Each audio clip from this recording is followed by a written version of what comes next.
Hey, good afternoon, everyone.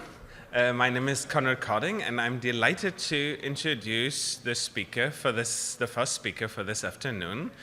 Tim Lillicrap did some amazing work in the field where I'm from, which is movement science, where he worked with Steve Scott. And then after a short postdoc, he joined Google DeepMind. And there, for the last couple of years, he's been amazingly showing what you can get out of deep neural networks if you have them in a reinforcement learning setting. And he's been working on solving really hard problems, which includes playing well against humans for a number of things. And so I'm delighted that Tim volunteered to be giving a keynote on his approaches. Thank you.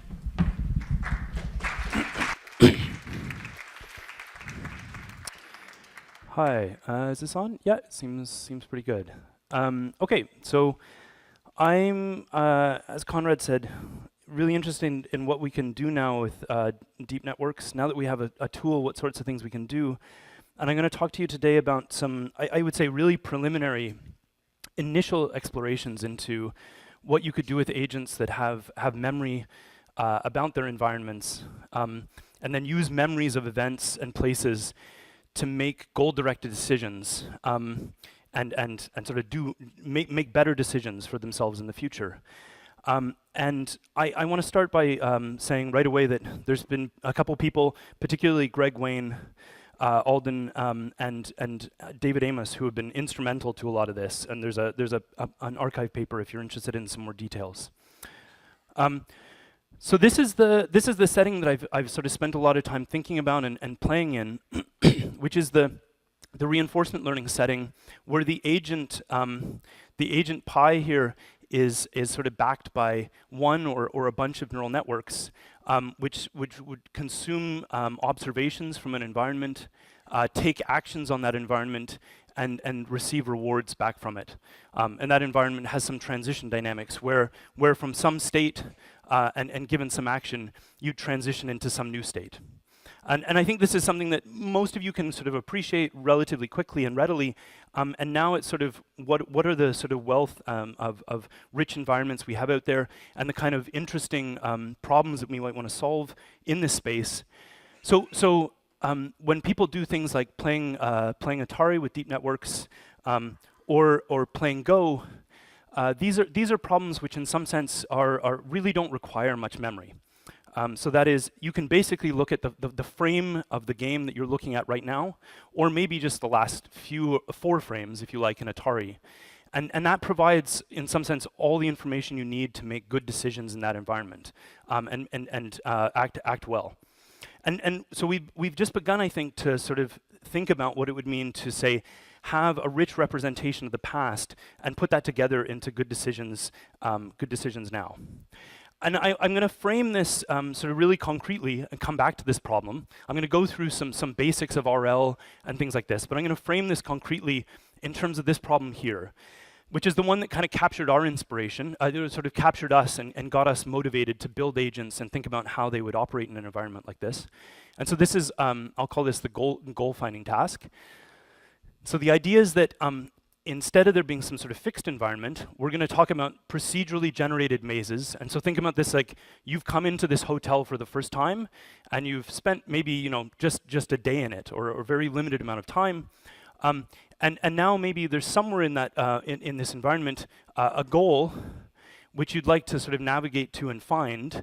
And then if I respawned you, that is, I placed you somewhere randomly on this map, or randomly in the building, and I say go back to this goal. How quickly can you do that? How effectively can you do that? Can you use your memories of the aspects of the environment that you've seen as you've traversed it previously to put together a good policy that will navigate you back to these places quickly?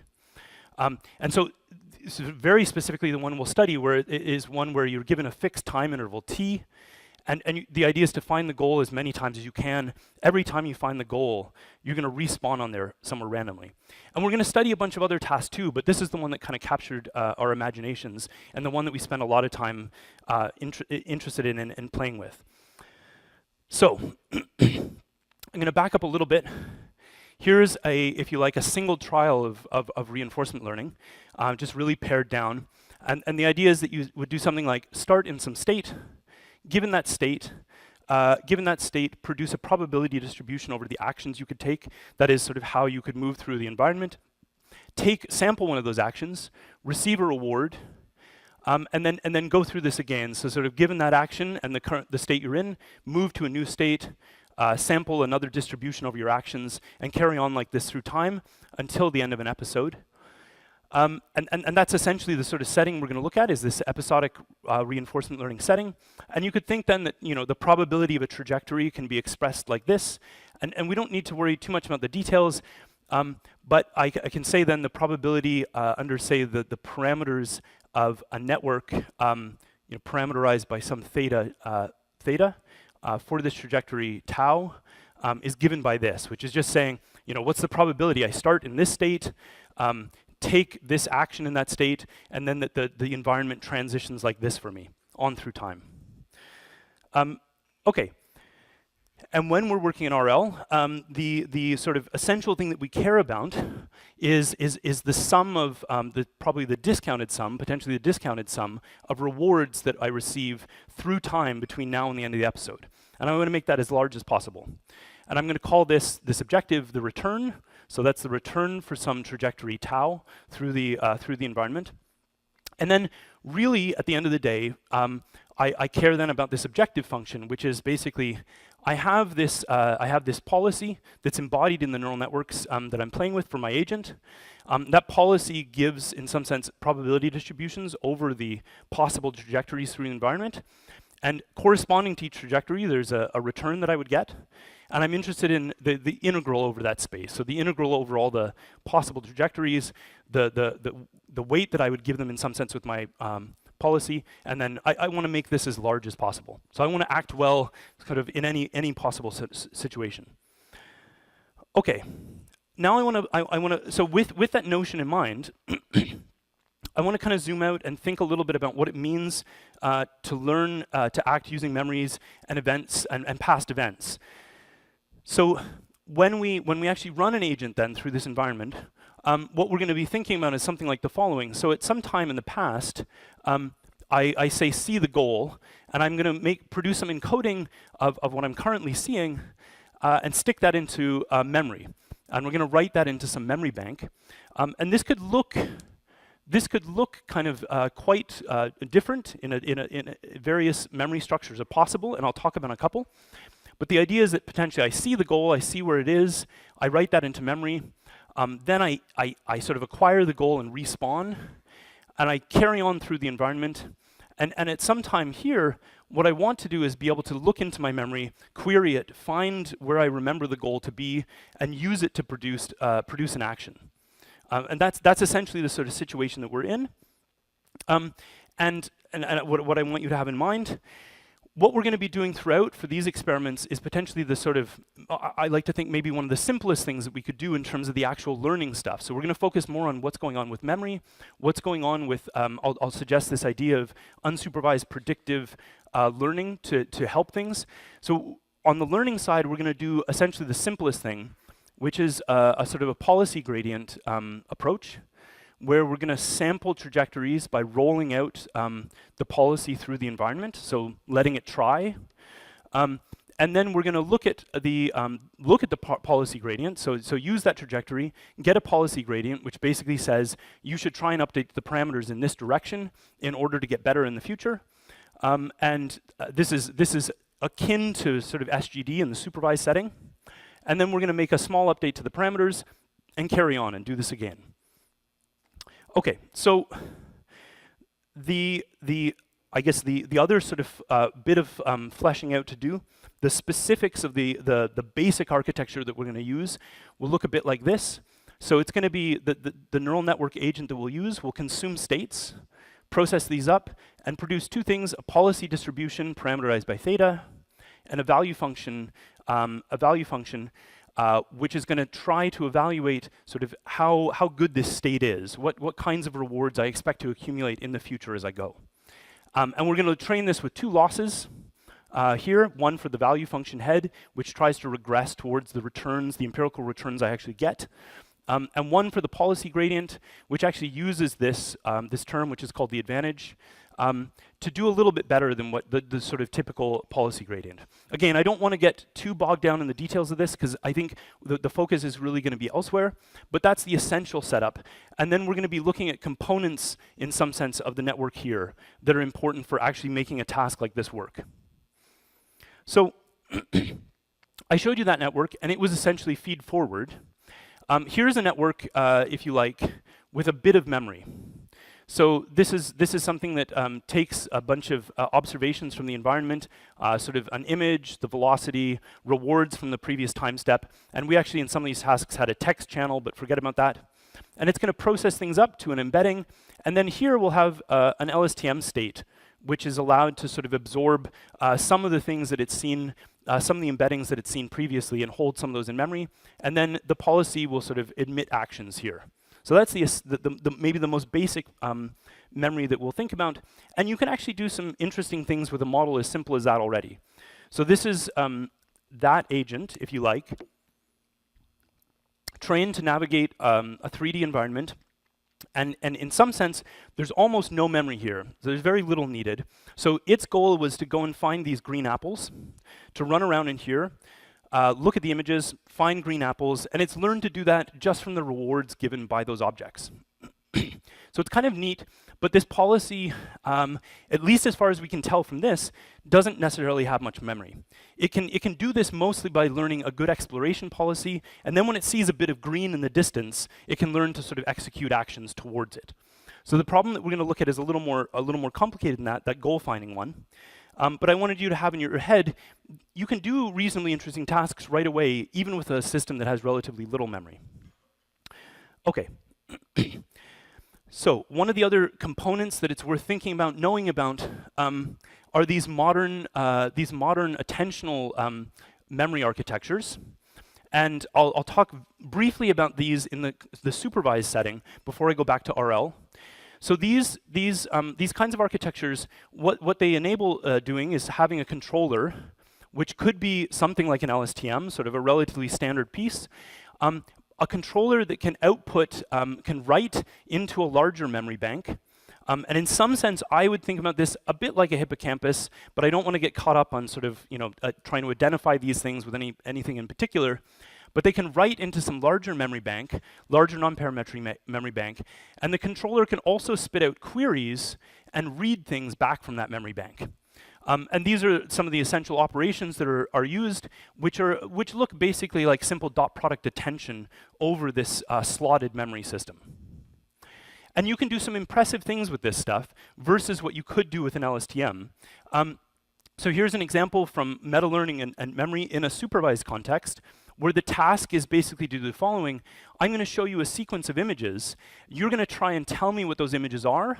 And then as soon as you've guessed, so you've never seen these images, you've never seen them, but once you've had a guess, I'm going to tell you, oh no, this was a kangaroo.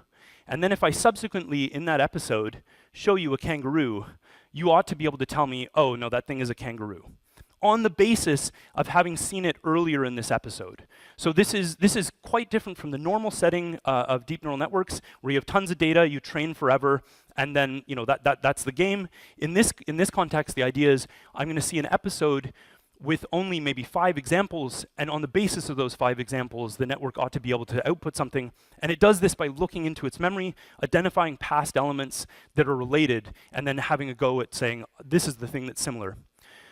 So in these tasks, and I won't belabor this much, but in these tasks, these are the sort of performances in sort of an easier and harder version of this task with an LSTM. These are the kinds of performances that you get out of having these external attentional memories, which let you read in and pick out specifics, like large amounts of data, in order to make a decision. So that sort of slot-based reading and writing mechanism will be really important. So here then is, I guess, the agent 2.0 that got us, from that LSTM agent. Here was the agent 2.0 that we began playing with and finding issues with. And so that it's a little more complicated, but really only in this part. So there's sort of an encoder, there's a place where you compute actions. This part is where you sort of can write you can write things into a big slotted memory M, which is recurrent, and then you can also send keys in here to read stuff from memory. And that was kind of, we thought in some sense, if you just plug this into our RL algorithms, you might be able to do the sorts of things that I showed you with this sort of navigate through an environment back to a known goal location. But things are maybe not so easy. So this is one of the problems that you come up against. In the supervised setting that I showed you, what we would do actually for that supervised work is we would backprop through time through these entire sequences, through these entire episodes. In the context of these problems where you're running around on an open map for long periods of time and only eventually acquire the goal, and then maybe a respawn somewhere, and then only eventually acquire the goal again, you would like to do the following, which is to do credit assignment by backpropping through this entire sequence all the way to the event encoding. But this is, in practice, a nightmare. So this would basically mean that you would need to do backprop through time through minutes of moving through the world. Because if you like, the reason you'd like to do that is because you'd like to say, okay, well, I encountered the goal here. I want to know how I should encode that into memory so that later I can produce a nice query to pull that information back and produce an action. In practice, when we train things, we're typically, in this case, where we can only afford to run something like a truncated backprop through time window, which is, we're essentially doing temporal credit assignment over a much smaller chunk of the history that we've moved through. So I think I don't know if it's worth going into yet. Maybe I'll comment on it a while. How this relates in terms of sort of cognitive neuroscience settings. But if you like, I guess the easy thing to think is that if something happened to me yesterday, it's presumably not the case that I'm doing backprop through time through everything that happened today, all the way into that event that happened yesterday. I think this is probably a safe thing to say, and so it's an interesting case to study. So what do you do when you can't do that? So this is here sort of what I'm going to explore in the next little bit, and that is the idea that when I'm encoding information in the past that has nothing yet to do with reward. So imagine that the reward is happening here. What kind of error signal, what kind of loss should I use to produce good encodings into memory that will enable me to do good retrieval and make good decisions here? Could I construct a loss here that is useful for that? And I'm gonna guide you through then a bit of intuition that's what we sort of began with, and I'm gonna do it in this even simpler setting, which is navigating through an MNIST maze. So imagine that you're in some position in this little maze, and this is what you see, this 8. And now now you take a sequence of moves on this maze and see things as you move through it. If I had, in some sense, a good understanding of the place that I was in, if I understood how things were connected in this space, then, if you like, I should be able to predict what I'm about to see when I transition back to a place I've already been. So that is, in this hotel, if I go back to a room I've already been in some sense, it would be nice if I could predict ahead of time what I was about to see before I entered the room. And this is what we will use. That idea is what we'll use as the loss function that will sort of dictate how we're producing the encodings that go into memory. And I'm gonna start with I'm hoping a simpler variant of this, which is the variational autoencoder. So this is, if you like, the simplest pared down version of the unsupervised learning algorithm that we'll use, but we're going to use this in time. So this is for a single static frame. So for a single static frame, what you do in the variational autoencoder is you take an image X, you've encoded it, you push it through, produce a latent Z, decode it, and try and produce a good reconstruction of the original X. And you do this through an information bottleneck. And when you do the learning, you do it such that you have these two cost functions, one that represents the information bottleneck and one that represents reconstruction. it's a little bit abstract in this context. I'm just going to show you what this means in the context of unsupervised prediction with memory.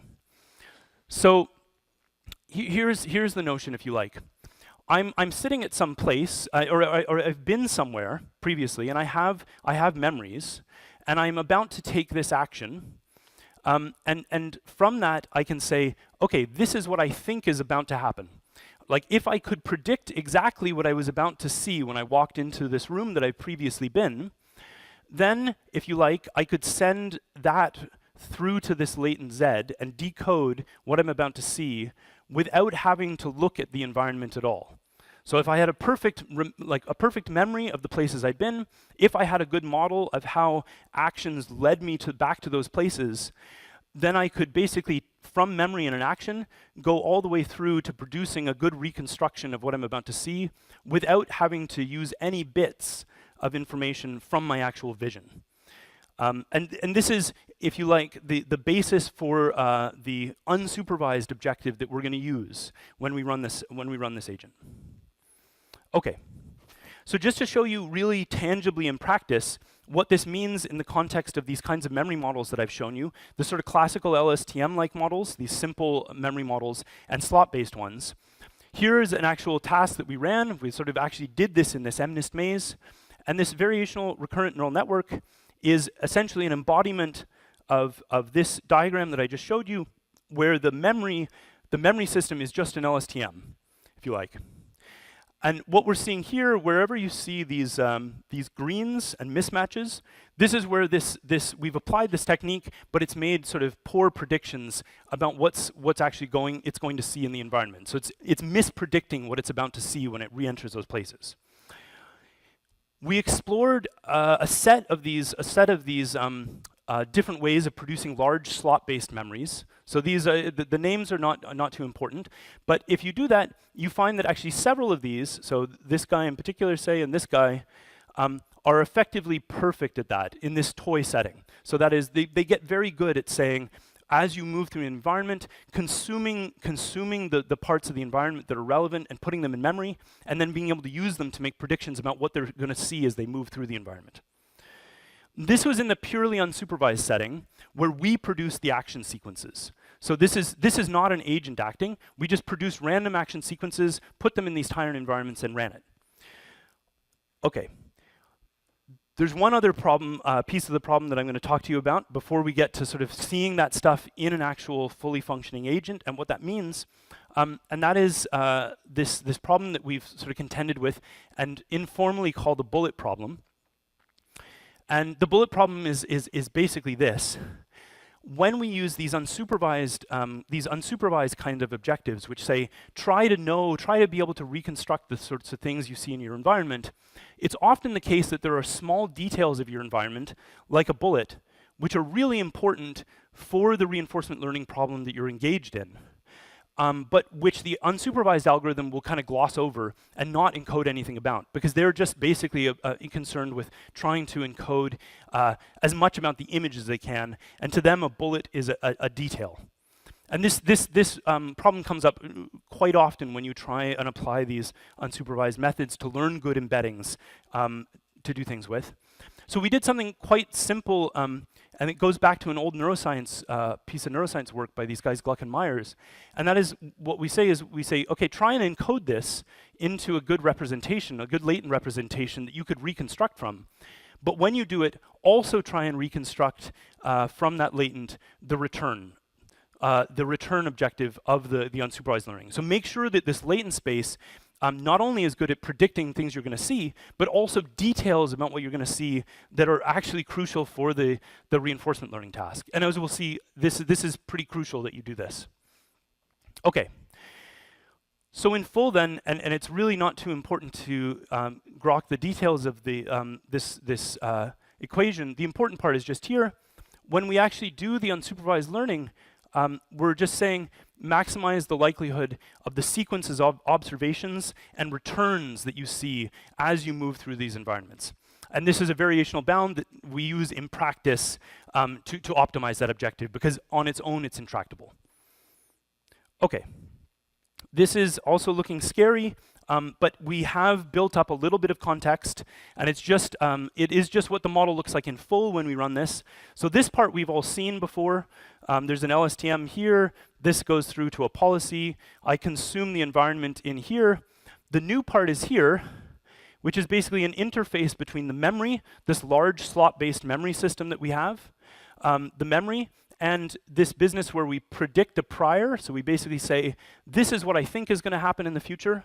And then I get information coming in from the real world. And I'm mixing those to give me a posterior, and that produces my actual sort of encodings.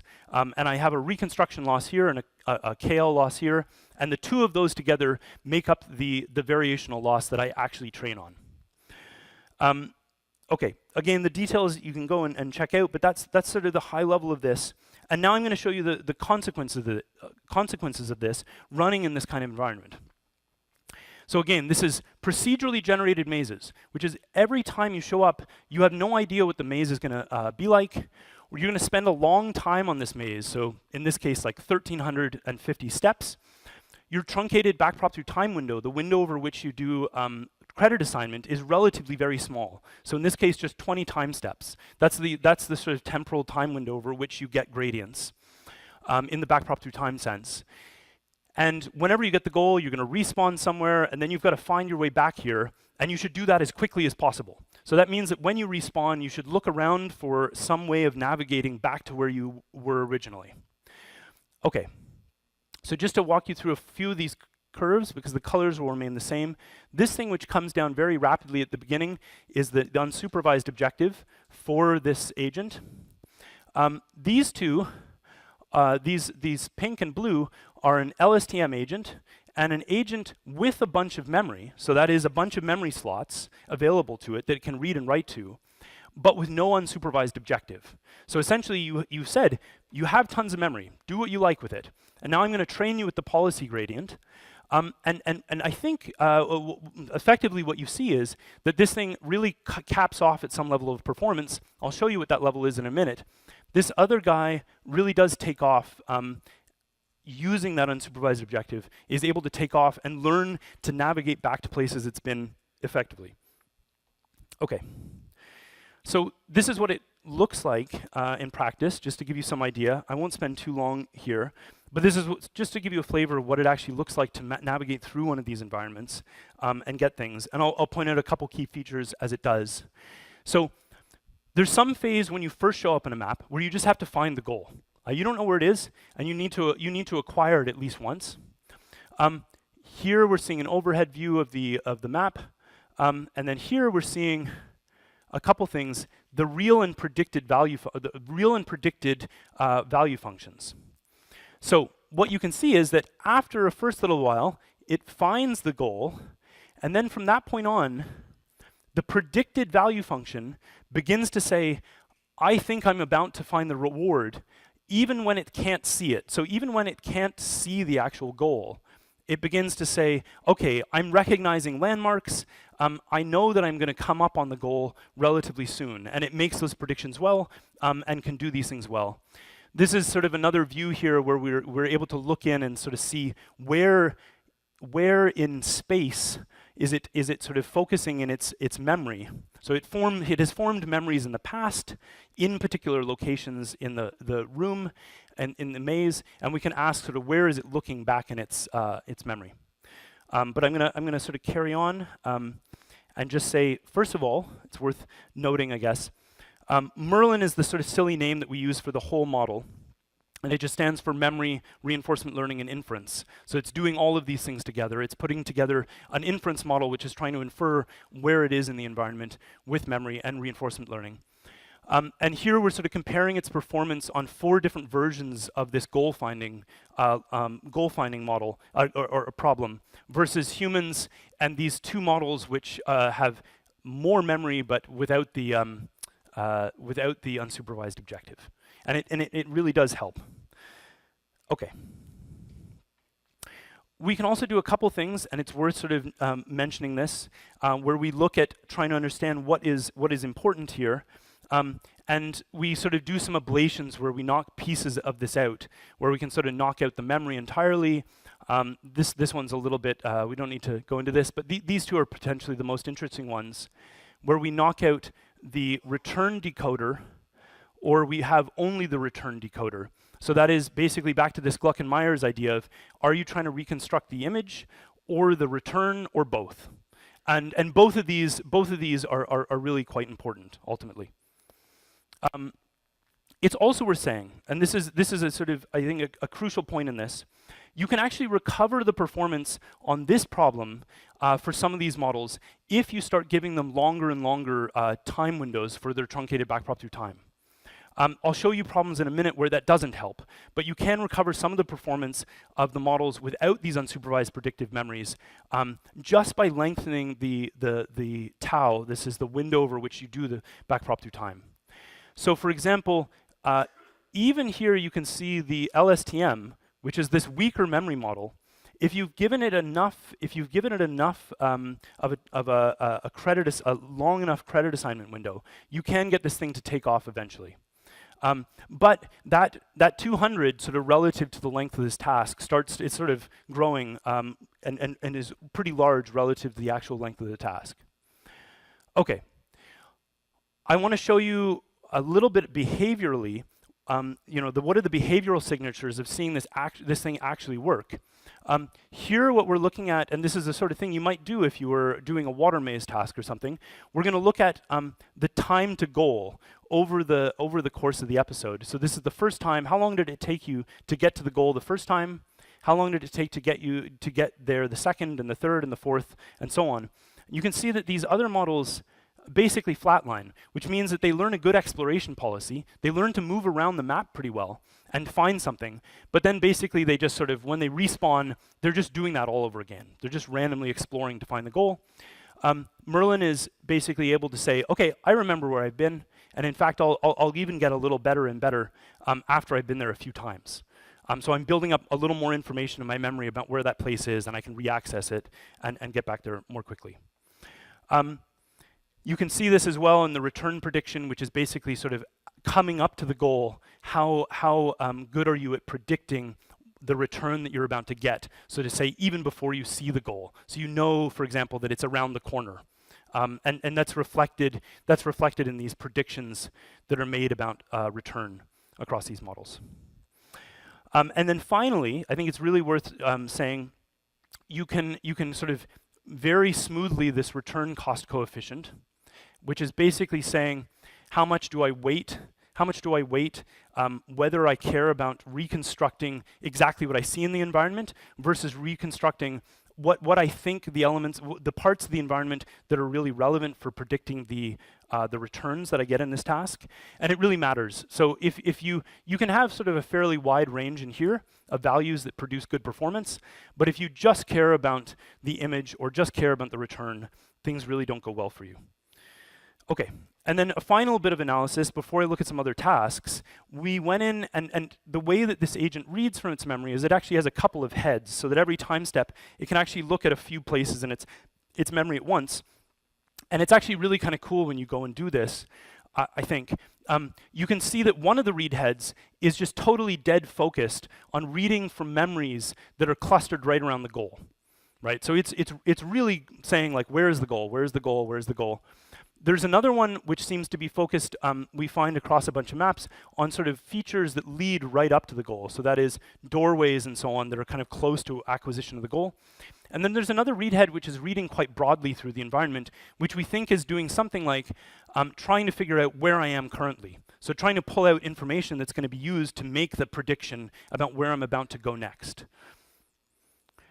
Okay, so I've shown you all that in that task, which is the one that inspired us. We also looked at these kinds of things across a couple other tasks, and I'll give you a flavor of those. The idea in some part with these agents is they should be fairly general. So not just sort of built for one task, but there should be, reinforcement learning agents that really learn from reward. Here's another one that I think was inspired by the neuroscience literature. I mean, the way it looks is a bit quite different, but it's object valuation. And essentially, you show up. Objects are valued differently each episode, so you can't just memorize what these things are worth. You need to actually go and explore and eat some of these objects, experience whether they're good or bad during this episode, and then remember the sort of assignment of reward to object type within an episode in order to exploit that and decide what to pick up in future. And the same basic story holds here, I should say. So the unsupervised objective is coming down, so it's learning a little bit more about predicting what it's seeing and what the returns are that are associated with those things it sees, and it can learn indeed to do a much better job at picking up the right things.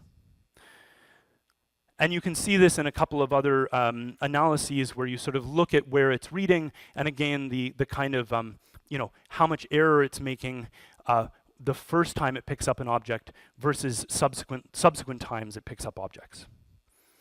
Okay, that's here's a quick look at what this looks like in practice. So I think hopefully we'll see an overhead as well where it's running around in this room. So it's running around in this room. This is kind of what you see. It's running around in this room, and in the first case, it kind of runs around and eats everything because it sort of doesn't know what they're worth. Then you respawn and a lot of the objects come back. And now it's much pickier. So in that case, it only ate the ones that were positively rewarding and avoided all the negative ones. And in this task structure, it will, as soon as you've eaten all the positive ones, it sort of respawns. So it will sort of do this. And it's making, as you see, very good predictions about the kinds of rewards it's going to see when it receives that object. The LSTM agent does a bit. It learns to go and get rewards, but really it can't sort of use that information that it's put in memory effectively to make decisions in future.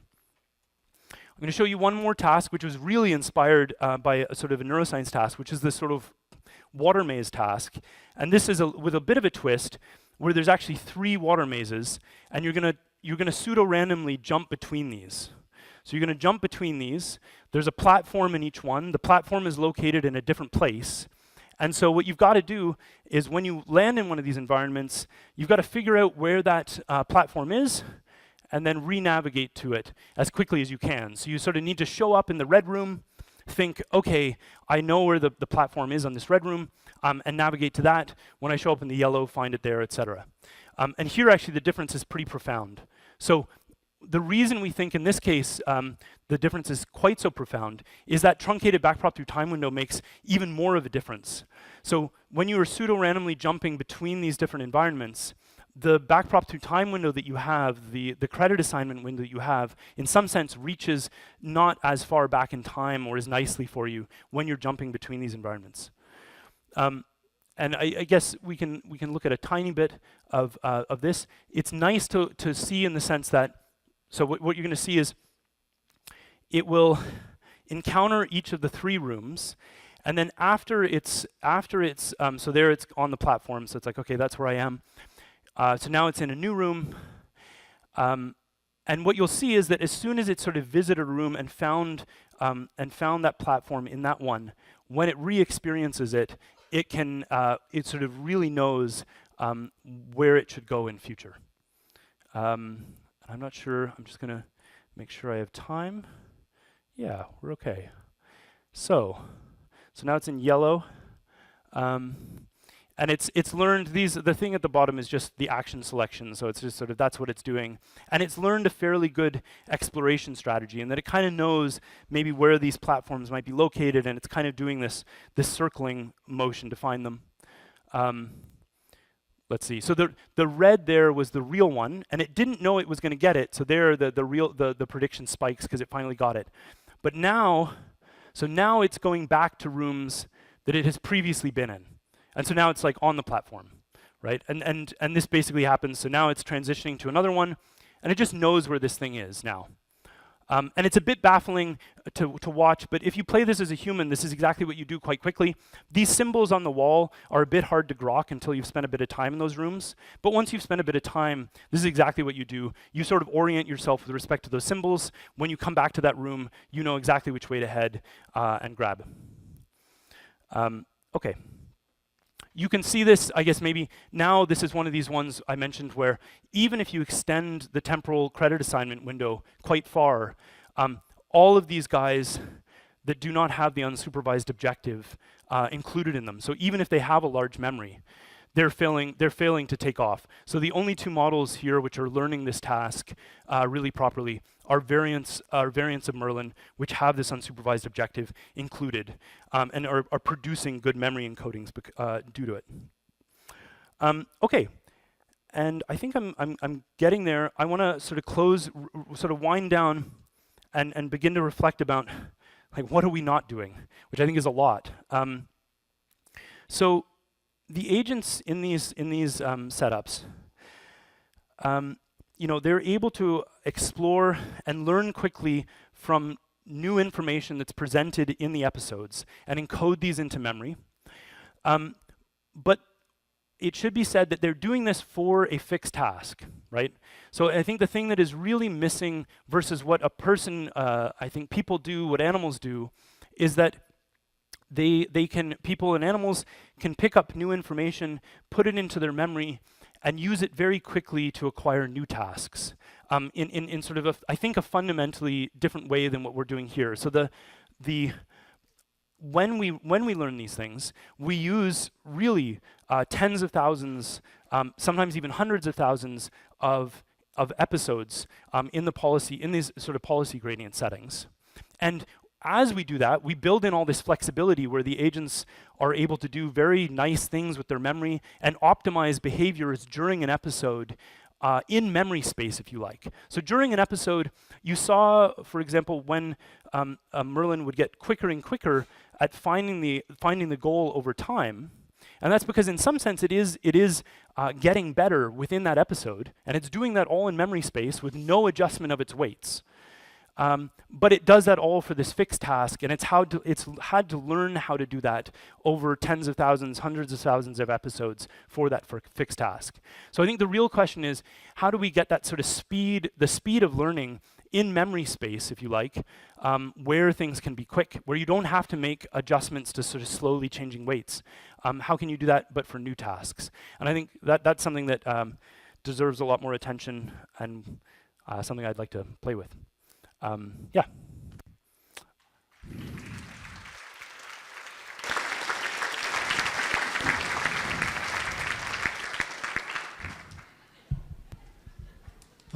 Very impressive talk. So I have a question about the image-based input, right? So all the input are image-based, and you focused on the RL part, but I suppose there is a COMNET doing the processing.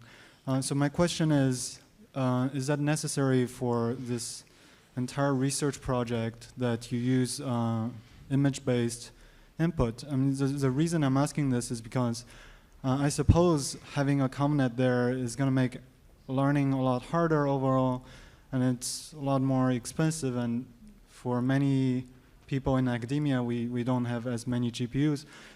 So it's true.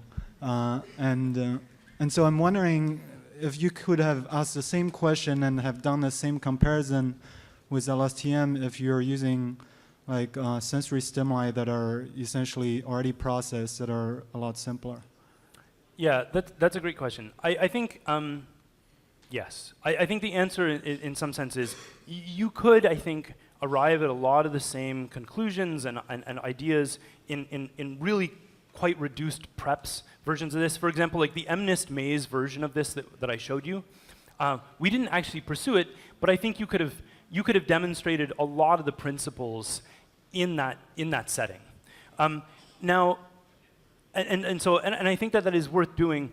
I mean, there's something nice about going and confirming that you could do this in a situation that's a little closer to what a rat or a human would be used to, and it also means that it's nice in terms of human comparisons and things like this.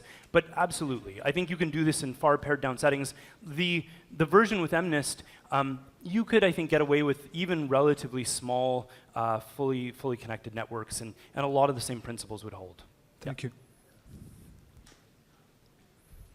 I was wondering, have you thought about annealing tau, what we used to call K, BPTTK? Now it's, I guess, BPTT tau. Like starting with tau being small and then slowly extending it, kind of the starting small idea of Jeff Hellman? Yeah, sure. So, I mean, I think you could do lots of things like that. I suppose depending on what you want to do, I mean, if you're interested in an industrial setting where it really doesn't matter and you should just try and use as much resource as you can to get whatever result you can, I think that one approach that is really, I think, fine is, for the moment, is to just sort of use longer and longer tau, and that will often work. I think that there will be a real limit to that eventually. Eventually, we're going to have agents which are operating over the course of a day, and then, even if you're in the sort of most extreme industrial setting, doing backprop through time over a day gets crazy, even if you have sort of Google-size infrastructure. So, in some sense, I'm kind of motivated and interested in the question, like, okay, let's assume that actually you're only going to be able to do something like backprop through time over a relatively small window. Because ultimately, we know we're going to hit these interesting problems where I want to remember something that happened yesterday and use it to make an action, and there's no way I'm going to be able to backprop through time through that whole thing. Okay, another question. Last year's NIPS keynote by Peter Abil, he was already doing meta RL learning where the goal was to optimize over a bunch of tasks. Yep. And then it would learn a new task in one trial, it appeared. That sounded like what you were talking about at the end, but it's... It does. I mean, so now, and this is the thing that gets a bit weird, is I think, so that's right. It depends, and this is where things get a bit funny. It depends on what one means by a new task. So in some sense, what I showed you here is absolutely every time you show up on a new maze where the goal is in some new fixed position, and I need to sort of reacquire it over and over, it is a new task in some sense, right? It's like it's a newly structured maze, there's new landmarks, and the goal is in a new place, and I need to sort that all out on the fly. At the same time, for me, I wouldn't say that quite constitutes learning new tasks, and so I think that the sort of the interesting space to go into is, I don't know, really involving new combinations of things. So imagine you could do that, but you could also do sort of object evaluation stuff, and then after having done both of these, I throw you into some new task, which is some weird mix of finding stuff over and over and object valuation that you truly have never seen before, and you can operate in that space, right? You can optimize that all in this kind of quick meta-learned sense. So maybe that's what I mean, and I feel like Peter showed some really cool stuff, but I think it would be closer to the actually it's still one task still. Yeah. So one of the things you pointed out halfway through your talk is that when you include return as an objective in encoding memory, that changes everything. Yep. So I'm wondering if you looked into how that changes the geometric properties of the encodings of memories or other kinds of things, just once you include that, Yeah. Great question, and the answer is we have done nothing on that front, so no idea, but it would be cool to look at. Okay. So your agent who was learning what was good to eat reminded me a lot of me at breaks. At which, sorry? At breaks, coffee breaks. You know, just eat everything. But you know, we get full, right? So it'd be interesting, I think, to study the case where you burn the energy, signals, you get full, you know, all these kind of proprioception. Yeah, that's right. things. I know of almost no work where people are looking at a lot of these things that people have, where it's sort of you become satiated in like on water or food or some other thing. Yeah, I know of very little work on this front, and it would be cool to look at. Cool. With this, I should say we should move on to the next speaker. Let's thank our speaker again.